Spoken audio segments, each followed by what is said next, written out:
So in this video, I will be talking about the degrees of freedom.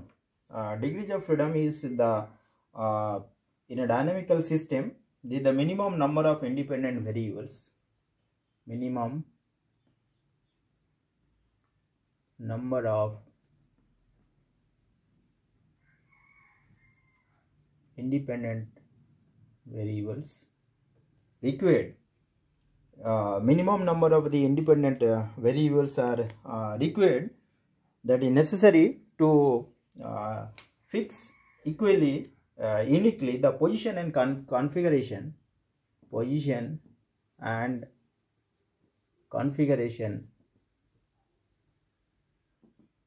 of the given system, and that is compatible with the given constant. So to determine the position and configuration of the system, we need minimum number of the independent variables.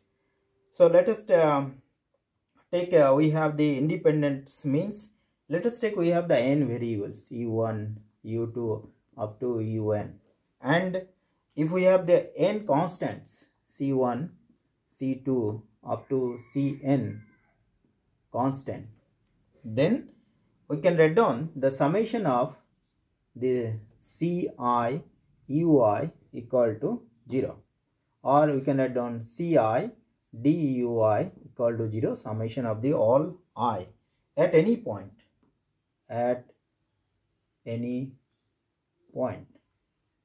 So this is the independency,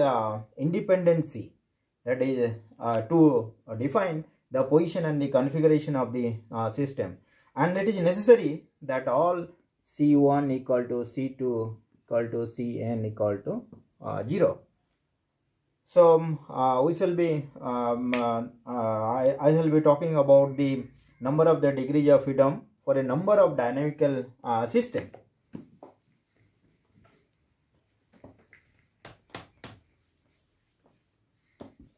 Number of firstly, if it is a free particle,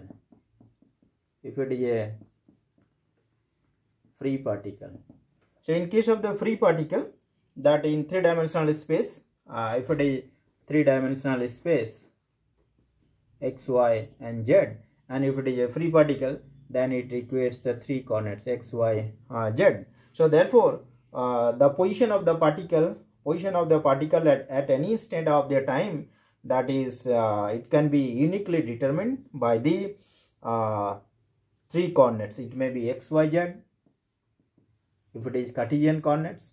If it is spherical polar coordinates, then r, theta, phi. So number of degrees of freedom here, it is 3. At any instant of the time, the position of the particle could be determined by these, if the Cartesian coordinate system, or if it is a spherical polar coordinates, or even in the cylindrical coordinate system, should require the three coordinates to specify the position of the free particle. So the number of degrees of freedom is 3. Number 2, it is n free particles. If we have the n free particles,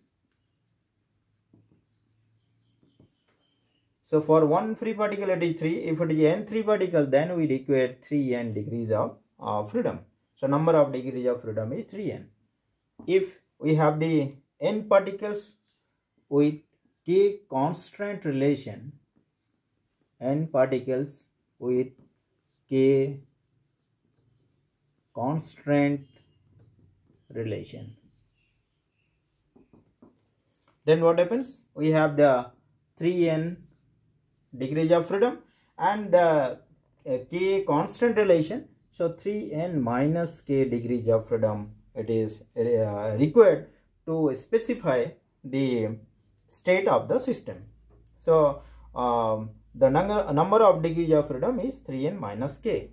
Number 4, let us take, you have the triatomic molecule.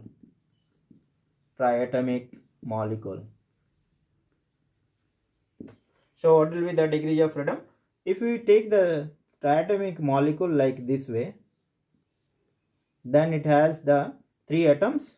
So 3n minus k, so that is 3 into, each atom has the 3 coordinates, so 3 into 3 minus, if it is in the triangular form, so 1, 2, 3 the constant relation, so 3 into 9 minus 3, so it is 6 number of the degrees of freedom.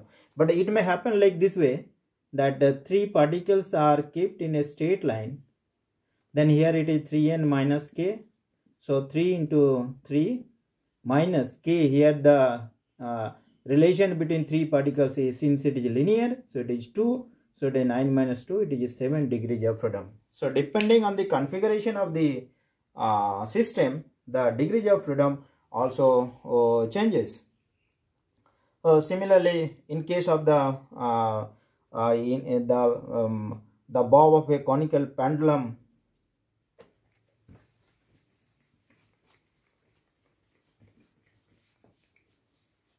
so similarly you can write down this the bob of a number 4, the bob of a conical pendulum of a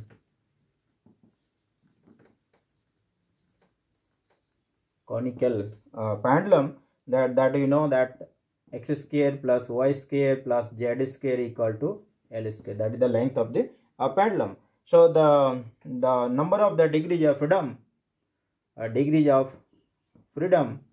is equal to 3n minus k. So 3n minus k. So 3 into n, here it is 1.